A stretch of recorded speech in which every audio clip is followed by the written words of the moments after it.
Everyone knows about Central Park, New York and New York City. At one time, Central Park, a huge part of Central Park at one time was a black community. Establishing, well, indigenous people, but they called it black, African American now. But they were the indigenous Indians who were us, who were my people. Central Park is a crime scene. You just don't see the blood anymore. You see joggers, horses, picnics, proposals. But underneath those trees, underneath that manicured grass, is the burial ground of a black community that was erased. Central Park was built on stolen black land, and I mean that literally. Before the city called it green space, before tourists took selfies by the lake, it was called Seneca Village, a neighborhood, a home, founded in the 1820s by free black people, in a country where freedom didn't guarantee anything. And these people, they had land deeds.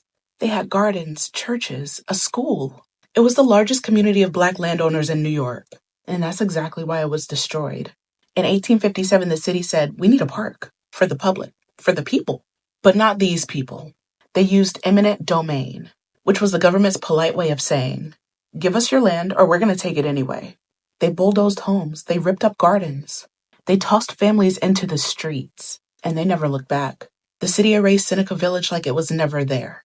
No reparations, no relocation, no justice, just destruction. Because nothing threatens America more than black people building stability. Not violence, not chaos, success. That's what gets destroyed. Now we walk through Central Park like it's just a park, but it's not just a park. It's a monument to what this country is willing to do to keep black people in their place. You want to be shocked?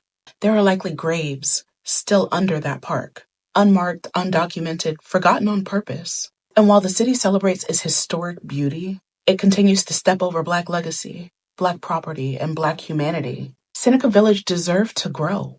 Instead, it was buried alive under white comfort, and the city had the audacity to call it progress. Don't ever let them sell you a pretty lie wrapped up in trees and brick paths, because Central Park isn't peaceful, it's haunted.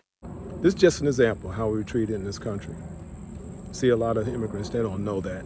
They don't care to know that. They just come here and they have, not all of them, so I'm not going to say all of them, but the ones that are like that just come here and they prejudge us and they, without knowing anything about our history.